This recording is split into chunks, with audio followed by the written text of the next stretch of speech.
Derek Mitchell had always believed that action spoke louder than words. That's why he found himself strolling through the bustling streets of Riverside on a quiet, overcast morning, dressed in plain clothes and blending in with the people. He'd been officially appointed as the new captain of Riverside Precinct only days ago, but he knew that real leadership meant knowing the community he was here to protect, not just the four walls of the station. Derek was walking through a neighborhood he knew well. Growing up only a few miles from here, he'd always been deeply aware of the complexities people in this area faced daily. The tension between the residents and law enforcement, the mistrust, and too often, the pain of feeling unseen. He was lost in thought when the sound of a police siren shattered the peace. He turned, catching a glimpse of flashing blue and red lights reflecting off the glass of a storefront. A patrol car screeched to a stop beside him. A gruff, commanding voice cut through the din. "Hey, you, stop right there." Derek turned, eyebrows raised, and saw Officer Hank Drayton step out of the car, hand on his holster. Drayton was in his early 50s, his hair flecked with gray, his face a hardened map of years on the beat. He had the look of someone who'd seen too much, and perhaps enjoyed it too little. Derek sighed, a calm smile on his face, and gestured innocently. "Morning, officer. What seems to be the trouble?" Drayton narrowed his eyes, scrutinizing Derek with an intensity that went beyond simple protocol. "You look familiar. Seen you around here before." "Maybe you have," Derek replied casually, trying to keep the interaction light. He knew this was exactly the sort of tension he was here to address in the precinct. But Drayton wasn't easing up. He took a step closer, his body language sharp and confrontational. "You look like trouble," Drayton muttered, his tone dismissive, yet loud enough to be heard by anyone nearby. He glanced around as if daring someone to intervene. Derek noticed a couple of pedestrians looking on, their faces a mix of curiosity and concern. Derek straightened, sensing that Drayton was testing him, and his mind raced. He could reveal his identity now and end the interaction. But he wanted to see how far Drayton was willing to go, how deeply embedded these biases ran. This was part of why he'd taken the job, after all, to confront these issues head-on. "Officer, is there a reason you stopped me?" Derek asked calmly, his eyes steady on Drayton's. The officer's expression hardened, interpreting Derek's composure as defiance. "You match the description of someone causing trouble around here." "Hands where I can see 'em," Drayton ordered, his voice dripping with a familiar disdain. Derek's patience thinned. He raised his hand slowly, deliberately, feeling the quiet anger simmering beneath his calm. "Sure thing, Officer Drayton," he replied, glancing at the officer's badge. He wanted Drayton to understand the weight of this interaction, to see the face of the man he was treating as a criminal.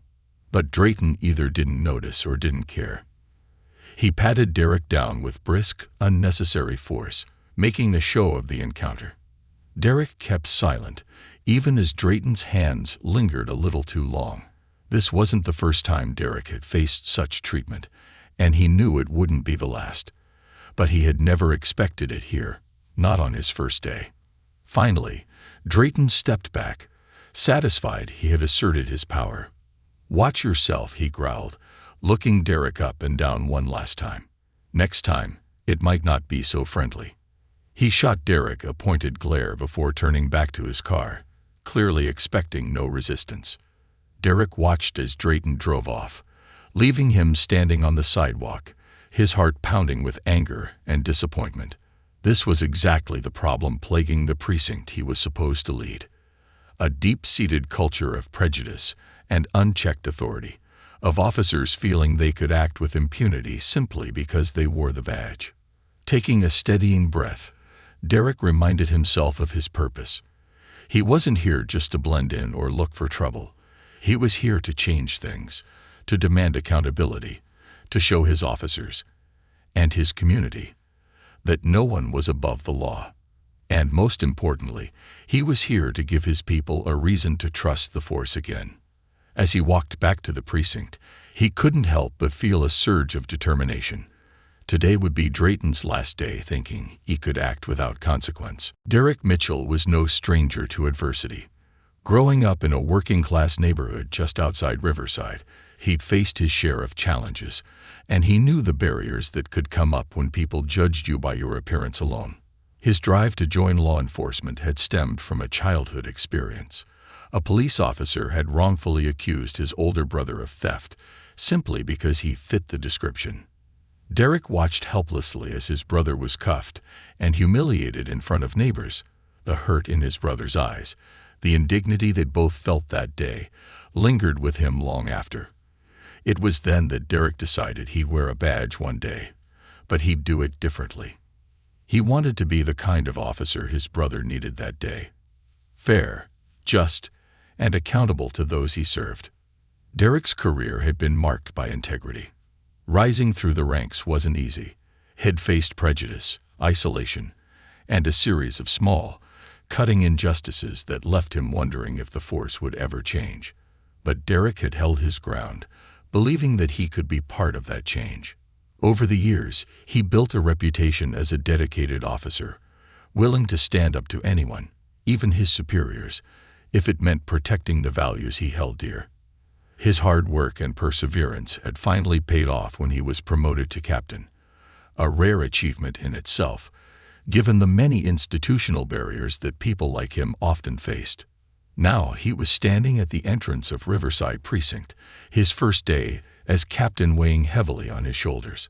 He knew that change wasn't going to happen overnight. Riverside was notorious within the force, a precinct with a history of complaints, misconduct allegations, and a sense of camaraderie that often veered dangerously close to a code of silence. It was a place where officers covered for each other, and where the line between right and wrong was blurred by years of unchecked authority. Derek was here to redraw that line. Walking through the hallways, he could feel the eyes on him. Some curious, some skeptical, and a few openly hostile. He recognized a few faces from his years on the force, but many of these officers didn't know him, and he could sense their reservations. They'd heard whispers about him, his reputation for being by the book, his refusal to look the other way, his unyielding stance on accountability. To them, he wasn't just a new captain. He was a threat to their comfort, their routines, and their unspoken agreements.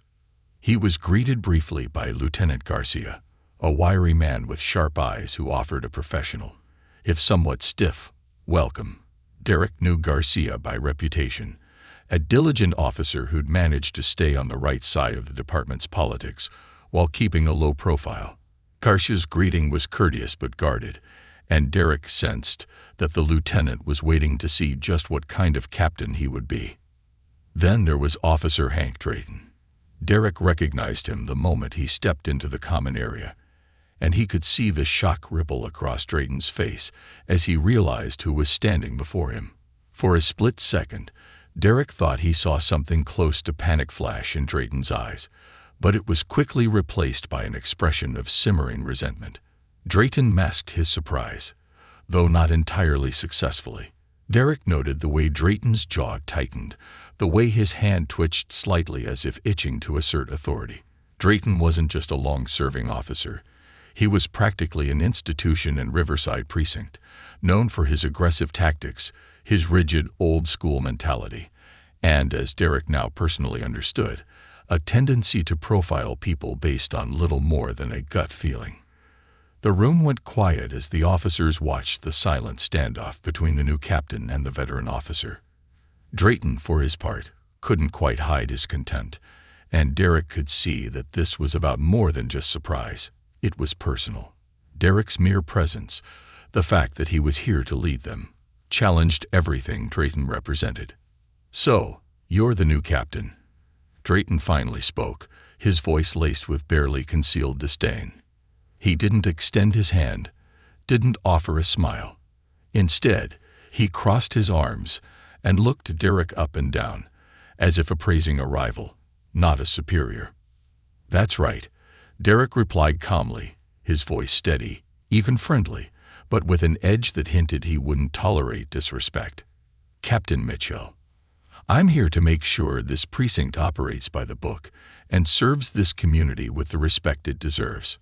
The words hung in the air, and Derek noticed a flicker of discomfort on a few faces.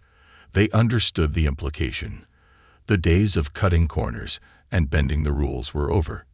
Derek wasn't here to maintain the status quo. He was here to change it. And Drayton, more than anyone, seemed to understand the threat that posed. Drayton's gaze hardened. "Riverside's got its own way of doing things. We look out for each other. You'll find that out soon enough."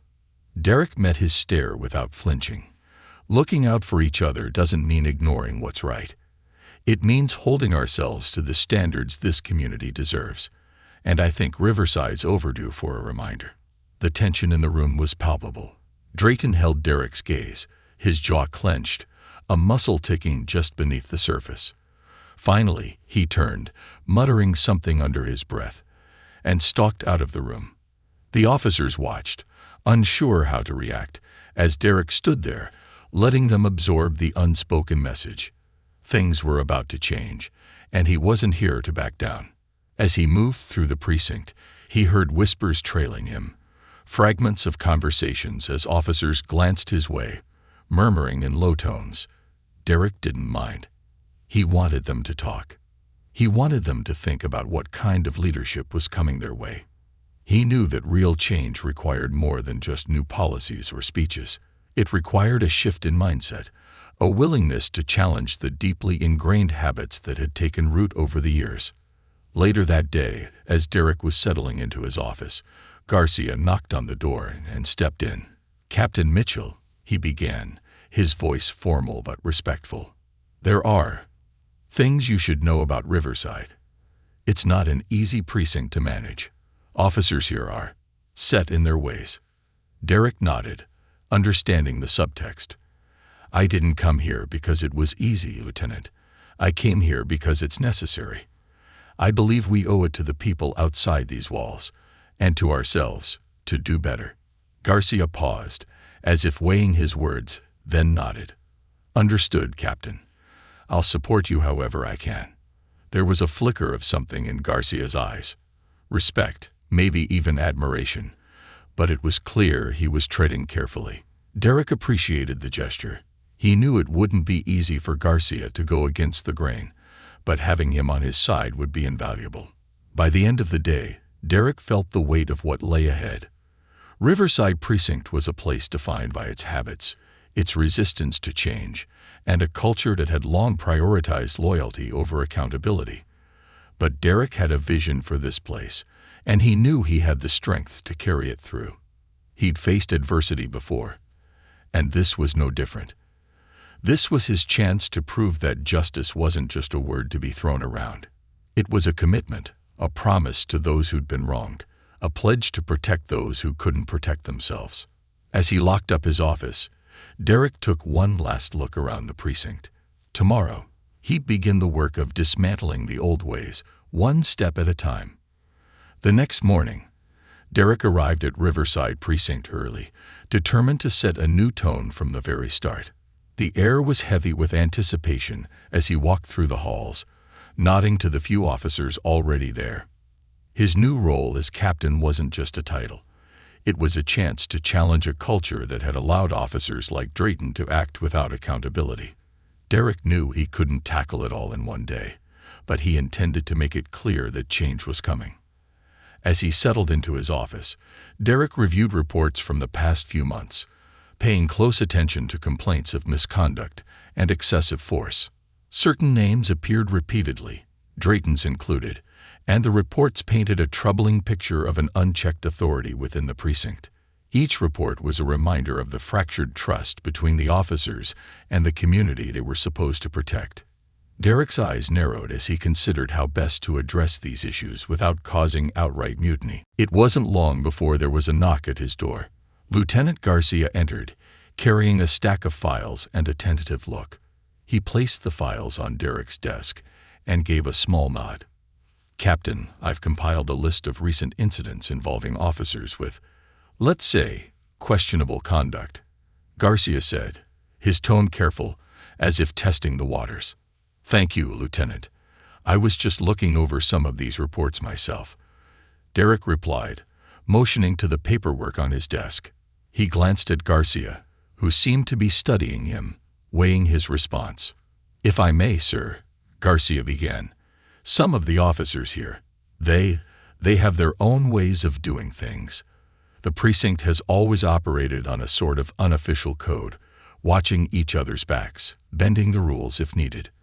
I'm not saying it's right, but it's how things have been. Derek nodded slowly, understanding Garcia's hesitation. I appreciate your honesty, Lieutenant, but we both know that watching each other's backs has turned into something dangerous here. Loyalty is important, but not when it's at the cost of the community's trust. Garcia hesitated, then gave a reluctant nod. I'll support you, Captain. Just be careful. Some of the officers here, they don't take kindly to change. Derek appreciated Garcia's loyalty, even if it was cautious. He knew that having an ally like Garcia could make all the difference as he moved forward with his plan to clean up the precinct. The lieutenant left, and Derek turned his attention back to the files, flipping through each one with growing resolve. By mid-morning, the precinct was bustling with activity. Officers gathered in the common area, whispering in low tones and casting glances toward Derek's office.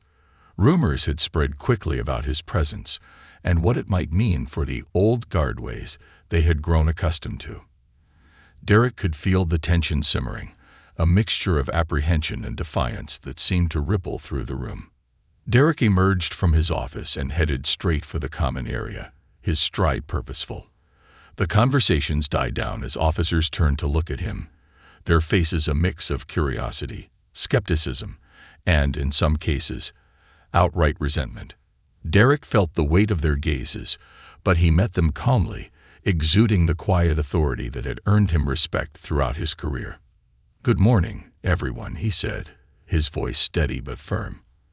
"I wanted to take a moment to introduce myself to those of you I haven't had the chance to meet yet.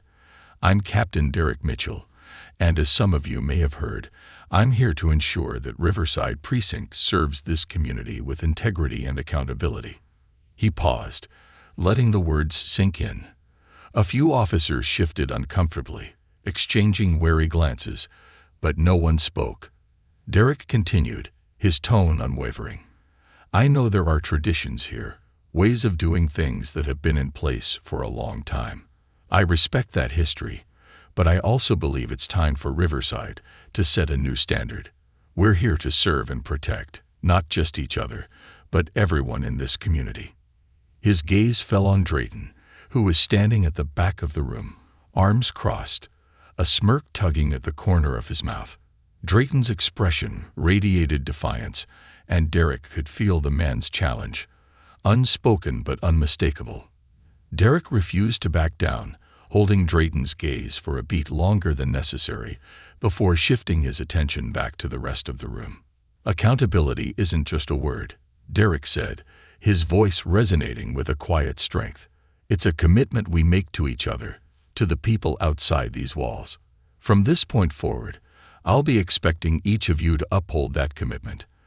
I'm here to support you in that, but I won't hesitate to hold anyone accountable if they step out of line. That's the kind of leadership I expect from myself and from each of you." A heavy silence hung in the air as Derek finished speaking. He could see the wheels turning in their minds, a mixture of resentment and reluctant acceptance. Drayton's smirk had faded, replaced by a look of simmering anger that Derek couldn't ignore.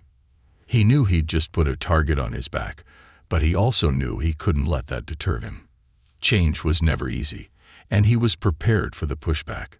As the officers began to disperse, Derek felt a wave of satisfaction.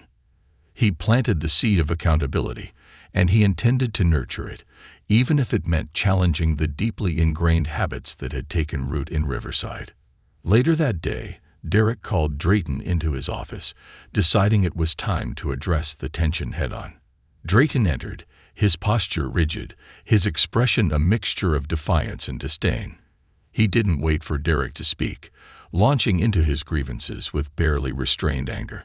"Look, I don't know what kind of show you're trying to put on here," Drayton began, his tone sharp. "But Riverside's got its own way of doing things. I've been here for over 20 years, and I'm not about to change just because some new captain thinks he's got a better way." Derek leaned back in his chair, studying Drayton carefully. He could see the man's resentment, his anger rooted in a fear of losing the power he'd wielded so freely for years. But Derek wasn't intimidated.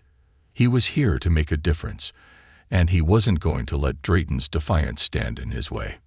"I respect your years of service, Officer Drayton," Derek replied evenly. "But this isn't about me versus you. It's about serving the community the way we're supposed to. That means respecting everyone equally, and it means following the rules." Drayton scoffed, his eyes narrowing. "Rules? Let me tell you something, Captain. The rules don't work out there. You think you can waltz in here and make everything black and white, but it's not that simple." Derek held Drayton's gaze, his expression unyielding.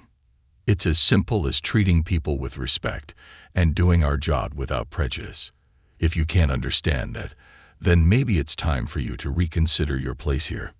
Drayton's face turned red, his fists clenching as he struggled to contain his anger. "You don't know anything about this place, about what it takes to keep order. Maybe you should think twice before you start making threats." Derek didn't flinch. "I'm not making threats, Officer Drayton. I'm setting expectations, and those expectations apply to everyone, including you." Drayton's jaw tightened, and for a moment, Derek thought he might lash out. But the officer turned abruptly and left the office, slamming the door behind him. Derek exhaled slowly, feeling the weight of the confrontation settle over him. He knew he'd made an enemy, but he also knew he couldn't back down. Drayton represented everything he was trying to change, and he was prepared to face whatever consequences came his way. The rest of the day passed in a tense quiet. Officers avoided Derek's office, and he could feel the unease in the air. But he remained resolute, his focus unwavering. He was here to make a difference, and he was prepared to face the challenges.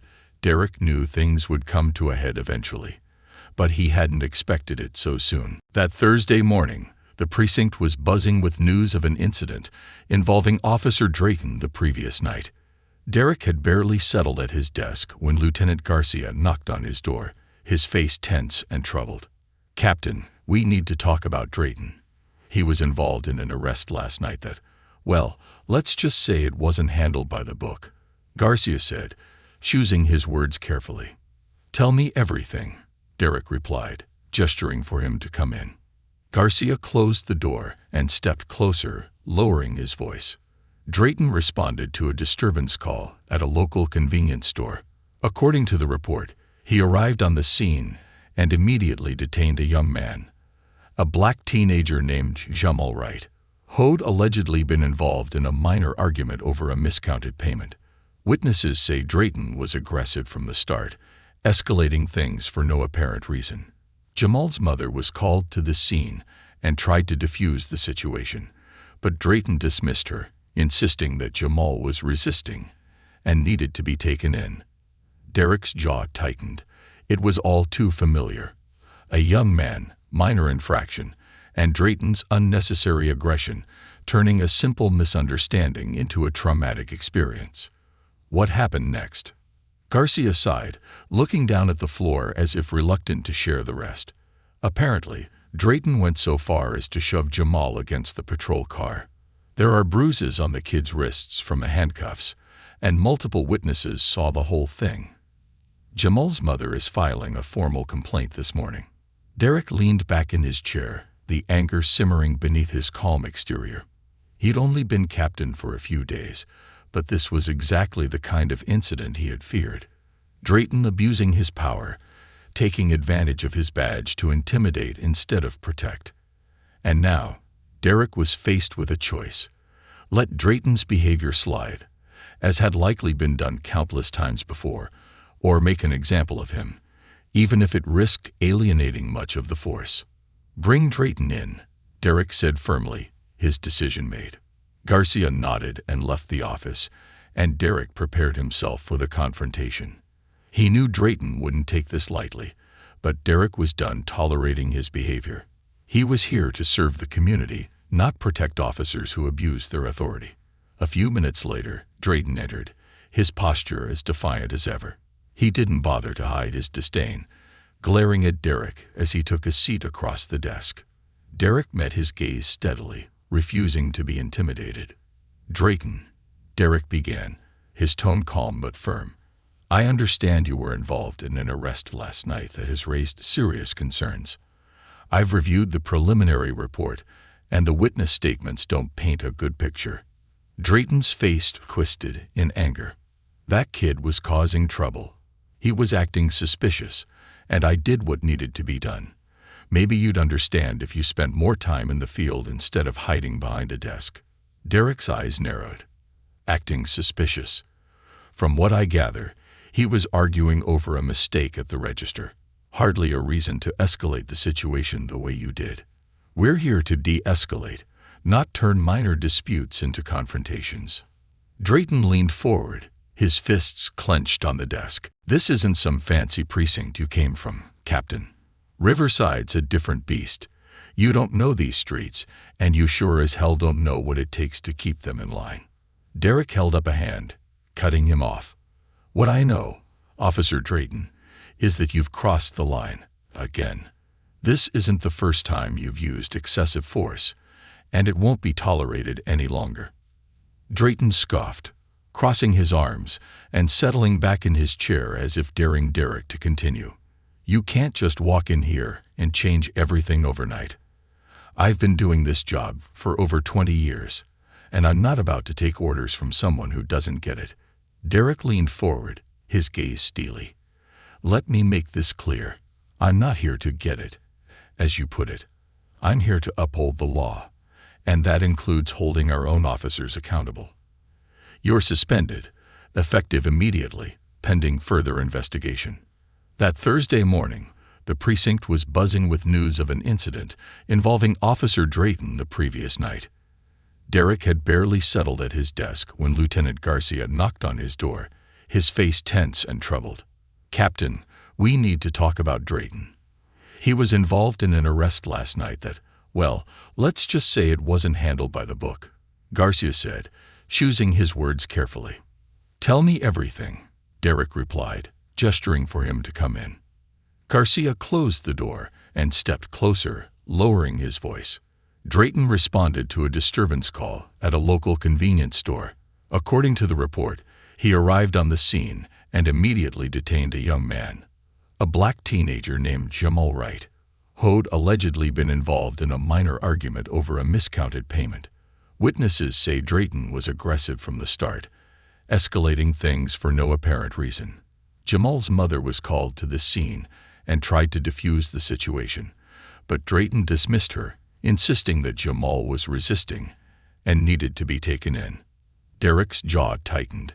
It was all too familiar. A young man, minor infraction, and Drayton's unnecessary aggression, turning a simple misunderstanding into a traumatic experience. What happened next? Garcia sighed, looking down at the floor as if reluctant to share the rest. Apparently, Drayton went so far as to shove Jamal against the patrol car. There are bruises on the kid's wrists from the handcuffs, and multiple witnesses saw the whole thing. Jamal's mother is filing a formal complaint this morning. Derek leaned back in his chair, the anger simmering beneath his calm exterior. He'd only been captain for a few days, but this was exactly the kind of incident he had feared. Drayton abusing his power, taking advantage of his badge to intimidate instead of protect. And now Derek was faced with a choice. Let Drayton's behavior slide, as had likely been done countless times before, or make an example of him, even if it risked alienating much of the force. "Bring Drayton in," Derek said firmly, his decision made. Garcia nodded and left the office, and Derek prepared himself for the confrontation. He knew Drayton wouldn't take this lightly, but Derek was done tolerating his behavior. He was here to serve the community, not protect officers who abused their authority. A few minutes later, Drayton entered, his posture as defiant as ever. He didn't bother to hide his disdain, glaring at Derek as he took a seat across the desk. Derek met his gaze steadily, refusing to be intimidated. "Drayton," Derek began, his tone calm but firm, "I understand you were involved in an arrest last night that has raised serious concerns. I've reviewed the preliminary report, and the witness statements don't paint a good picture." Drayton's face twisted in anger. "That kid was causing trouble. He was acting suspicious, and I did what needed to be done. Maybe you'd understand if you spent more time in the field instead of hiding behind a desk." Derek's eyes narrowed. Acting suspicious. From what I gather, he was arguing over a mistake at the register. Hardly a reason to escalate the situation the way you did. We're here to de-escalate, not turn minor disputes into confrontations.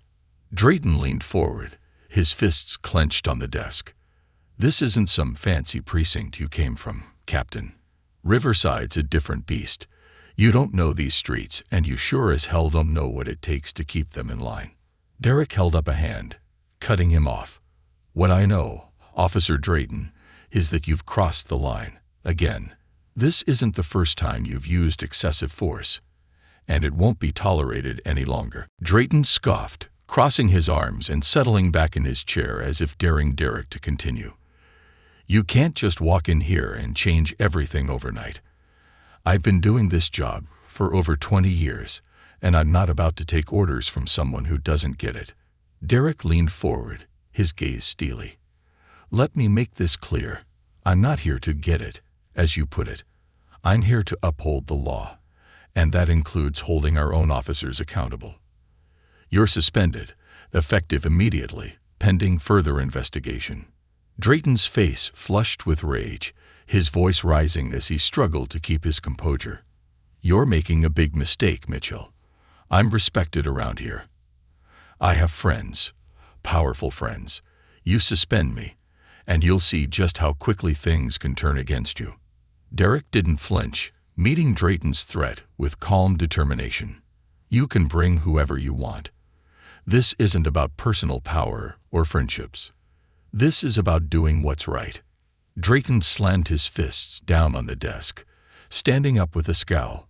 "This precinct doesn't need a hero, Captain. It needs someone who knows how to keep things in check. You're going to regret this."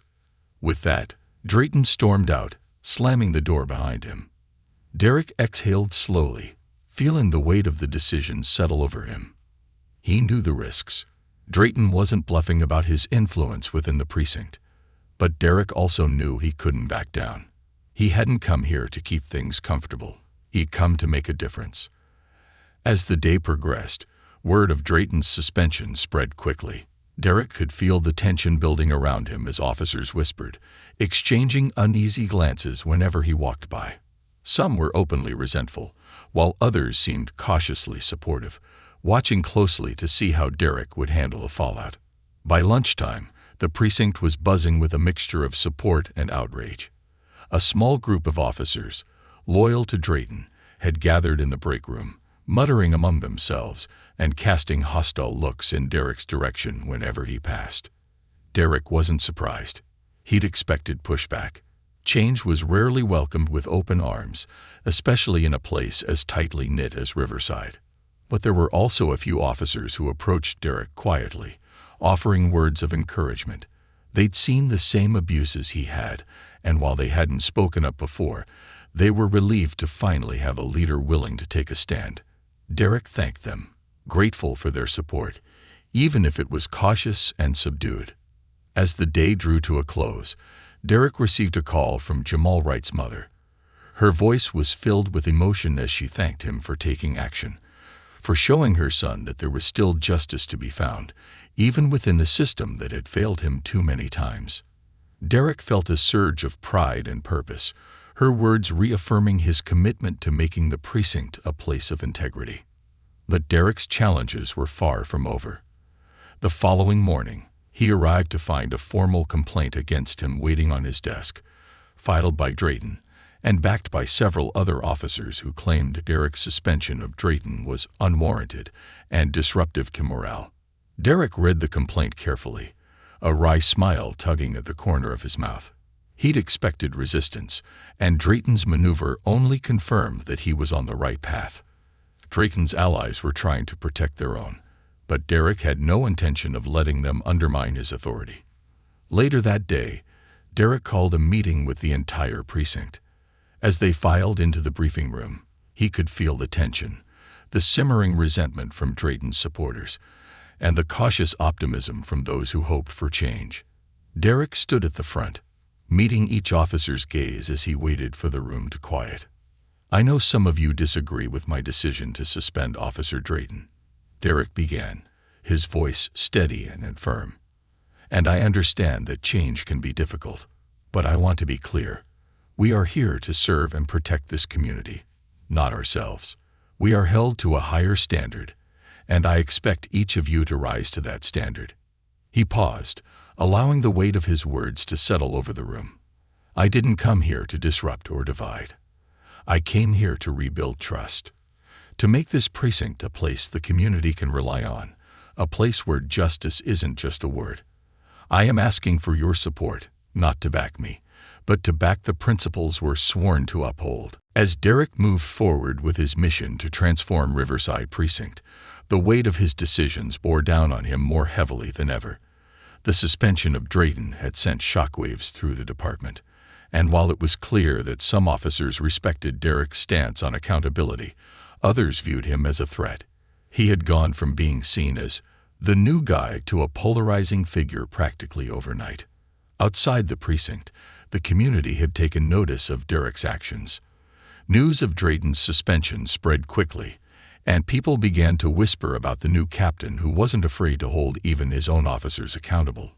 Some saw it as a long overdue shift, proof that the force was finally starting to answer to the people it served.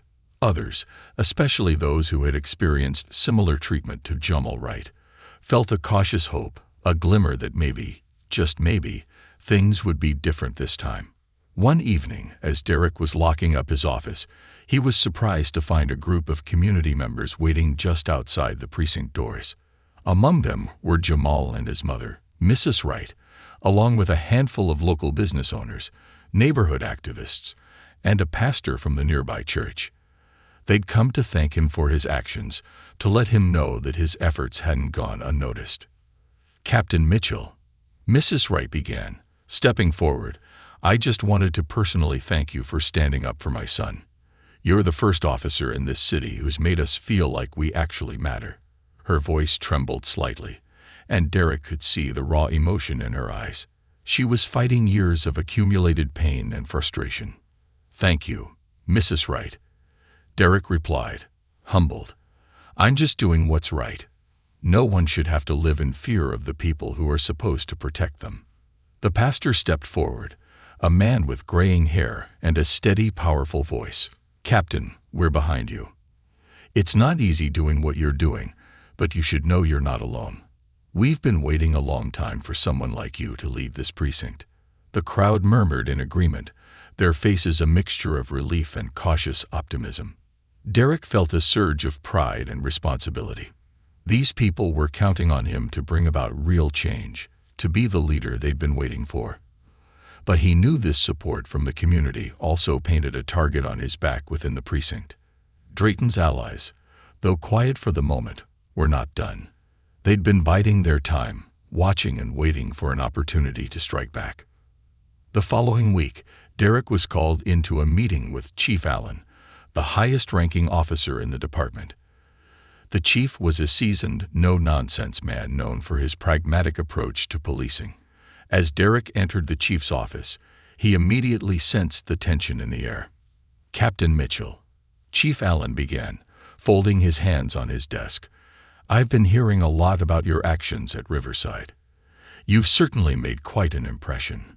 Derek remained calm, sensing there was more behind those words than simple observation. "Thank you, sir. I'm just trying to uphold the standards of this department." The chief's eyes narrowed slightly, his gaze unyielding. "I appreciate your commitment to integrity, Derek, but you've managed to stir up quite a bit of resistance among the ranks. Officer Drayton's suspension has not been well received by some of your colleagues.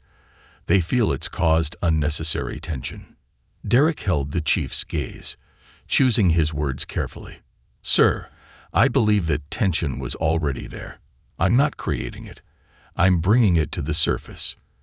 Drayton's actions went against everything we stand for, and I felt it was necessary to take action.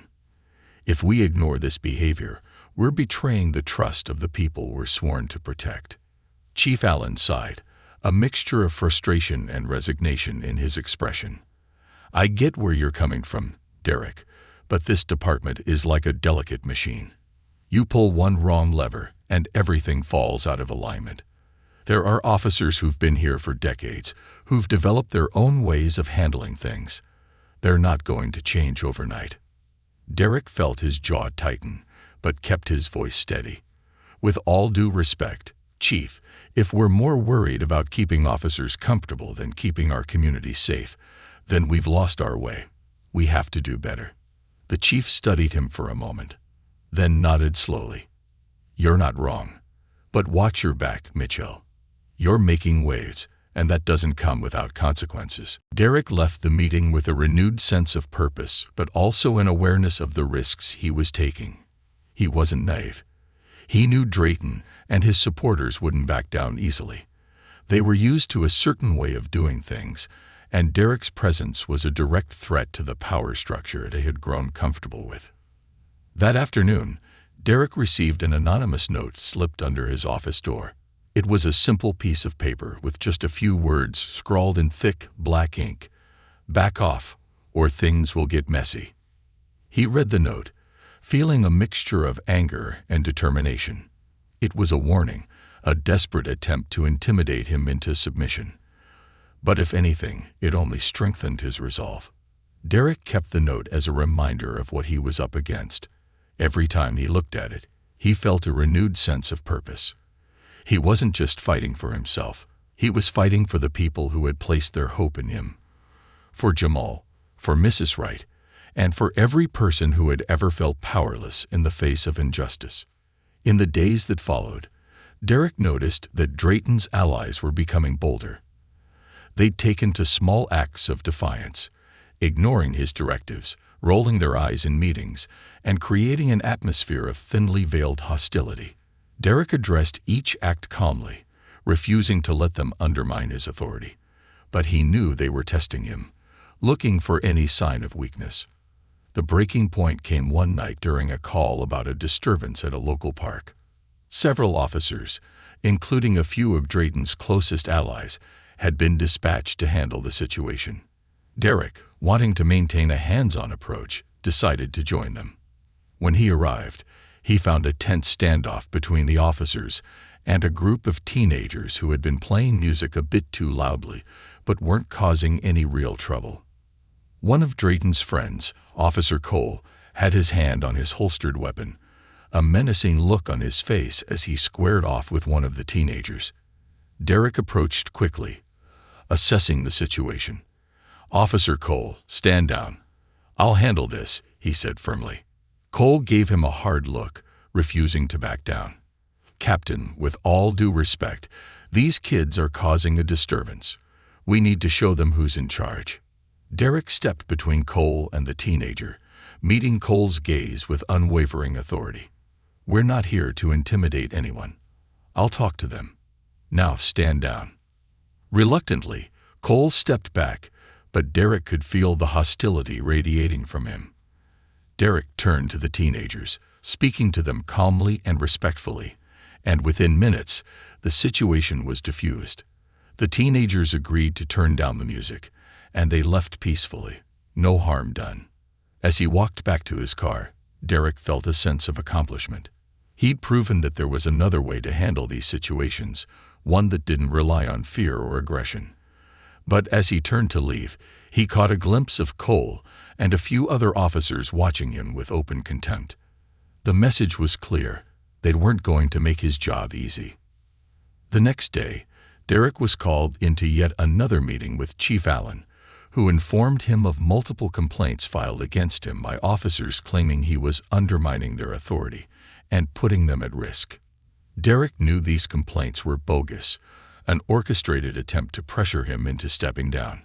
But he stood his ground, explaining his actions calmly and rationally, knowing he was on the right side of the law and ethics.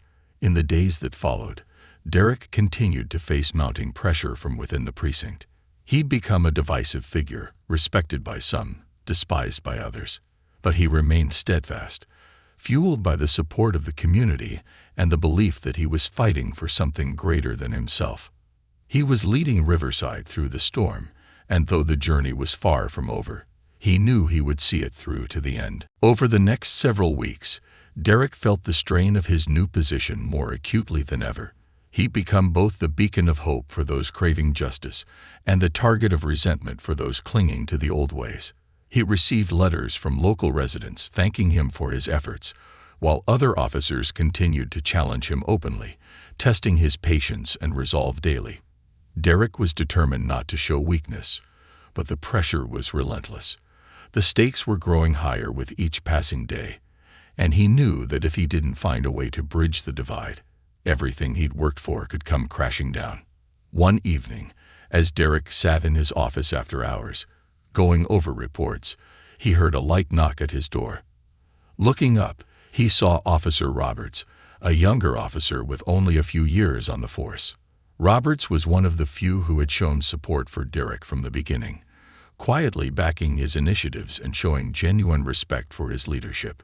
"Captain, I thought I'd catch you before you left," Roberts began, stepping into the room and closing the door behind him. "Roberts, what can I do for you?" Derek asked, setting his paperwork aside. Roberts glanced over his shoulder, as if making sure no one was around, then lowered his voice. "Captain, I thought you should know. There's a group of officers planning to make things even harder for you. They're saying if you don't back off Drayton's suspension, they'll find a way to take you down. I heard them talking about filing more complaints and pushing their connections higher up to try and get you transferred or even removed." Derek took a deep breath, feeling a cold weight settle in his stomach. He knew Drayton's allies would retaliate, but hearing the extent of their plans only confirmed how desperate they were to protect the status quo. Yet, he also saw a spark of hope in Robert's warning. The younger officer had taken a risk coming to him, a risk that could lead to backlash from the others. Robert's loyalty in this moment was invaluable. "Thank you, Roberts. I appreciate you telling me. This kind of courage isn't easy," Derek said, giving him a grateful nod. Roberts managed a small smile. "I just want to serve a precinct I can be proud of, Captain. And I believe you're the one to make that happen." When Roberts left, Derek sat alone, considering his next steps. He could feel the walls closing in, the weight of resistance pressing down on him. If Drayton and his allies succeeded in building enough pressure, they could force Derek out, undoing everything he had set out to achieve. But giving up was not an option. He'd come too far, and the community was relying on him. This was his chance to redefine what the Riverside precinct stood for, and he wasn't going to let a few officers with misguided loyalty stand in his way. The next morning, Derek called a meeting with his immediate leadership team, including Lieutenant Garcia, and a few others he'd come to trust. As they gathered in his office, he laid out the situation plainly, knowing he had to be transparent if he was going to survive this latest challenge. "Some of you may have heard that certain officers are pushing back harder than ever," Derek began, his voice steady and composed. "They're trying to make it clear that they won't accept the changes we're implementing. They've gone as far as to file additional complaints and have even threatened to use their connections to get me removed. I won't lie to you. It's going to get worse before it gets better." Garcia nodded, a look of concern etched on his face. "Captain, we've seen this before, but not to this extent. Some of these guys have deep roots in the precinct. They think they're untouchable." Derek nodded in agreement. "That's exactly the problem, Lieutenant. They think they own this precinct, that they're above the very rules they're supposed to enforce. But they're not. No one is. I want you all to understand that I'm committed to seeing this through, but I need your support. We're not just fighting for my position. We're fighting for the integrity of this precinct and the safety of the community." One by one, his leadership team voiced their support. Though some were hesitant, recognizing the risks, Derek felt a renewed sense of purpose as they each pledged to stand with him. He knew he couldn't do it alone, and now he was beginning to see a glimmer of unity among those who believed in his mission. That evening, Derek decided to take his efforts beyond the precinct walls. He arranged a town hall meeting, inviting members of the community, local leaders, and activists to gather at the neighborhood community center. He wanted the people of Riverside to understand that their concerns were being heard, that their new captain was here to represent them, not just the officers under his command. The community center was packed by the time Derek arrived. As he stepped to the front, he was met with a mix of applause and quiet anticipation. He could see the faces of people who had come to share their experiences, their hopes, and their frustrations. Mrs. Wright was there with Jamal, along with several other community members who had personally encountered Drayton or his allies. Their expressions were guarded, yet hopeful, as if waiting for proof that Derek was truly different. Derek took a deep breath and began. "Thank you all for coming tonight. I wanted to speak with you directly, not just as your captain, but as someone who believes that this community deserves better. I know there's been mistrust between Riverside and the precinct for years, and I don't expect that to change overnight. But I'm here to tell you that we're working to make this precinct a place of accountability and respect. No one, no officer, no leader is above the law." A man in the crowd raised his hand, and Derek nodded to him. "Captain, my son was arrested last year for something he didn't do. He was treated like a criminal, and he's still dealing with that trauma. How are we supposed to trust that things will be different this time?" Derek looked him in the eye, feeling the weight of his words. "Sir, I can't change the past, but I can promise you this. As long as I'm captain, this precinct will be held to the highest standards. Officers who abuse their power will face consequences. Your son deserves justice, and so does every person in this community." Another hand shot up, belonging to a young woman who looked both nervous and determined. "What about Drayton? We've all heard the stories about him. How can we believe in change if people like him are still part of the force?" Derek nodded, understanding the frustration. "Officer Drayton has been suspended, and his actions are under thorough review. I'm committed to making sure that anyone who abuses their authority is held accountable. Change takes time, but we're starting now." The town hall continued for over an hour, with Derek answering questions, listening to stories, and offering assurances. By the end, the room had transformed from a tense gathering into a place of cautious optimism. Derek could see that he had begun to earn their trust, and he knew that trust was the most powerful tool he could wield. But the battle was far from over. The next day, he received word that the police union had scheduled a hearing to address the complaints against him. Drayton and his allies had managed to pull enough strings to put Derek's leadership on trial, hoping to undermine him in front of the department. When the day of the hearing arrived, Derek entered the meeting room with a calm resolve. Seated across from him were the union representatives, Drayton, and several officers who'd filed complaints. The chief was also present, observing silently, his expression unreadable. As the hearing began, Drayton's allies laid out their grievances, accusing Derek of overstepping his bounds, creating a hostile work environment, and disregarding the long-standing culture of the precinct. They painted him as a disruptor, a captain who'd come in with an agenda that went against the core of what they believed policing should be. When it was Derek's turn to speak, he addressed the room with conviction. "Yes, I came here to make changes, and yes, I've challenged the way things have been done. But that's because Riverside deserves officers who are fair, who respect the people they serve, and who uphold the law without prejudice. If that's disruptive, then I'll wear that label proudly. But I won't apologize for expecting this precinct to live up to its duty." He glanced around the room, meeting the eyes of each officer, each representative, and finally the chief. "My goal is simple: to restore trust between Riverside and the community. That trust has been broken, and if we don't fix it, we're failing the people we swore to protect. This isn't about tradition. It's about integrity." A hush fell over the room, the weight of his words sinking in. The chief finally spoke, his gaze steady. "Captain Mitchell, It's clear that you're committed to this precinct and to this community. I think I speak for many when I say that we need leaders who are willing to stand up for what's right, even when it's difficult. The complaints against you are noted, but I see no grounds for disciplinary action. You have my support moving forward." Relief washed over Derek as the hearing concluded. He'd survived another storm, but more importantly, he'd gained the respect of his superiors. Drayton and his allies left the room in sullen silence, knowing that their efforts to remove him had failed. In the weeks that followed, Derek continued his work, and gradually he saw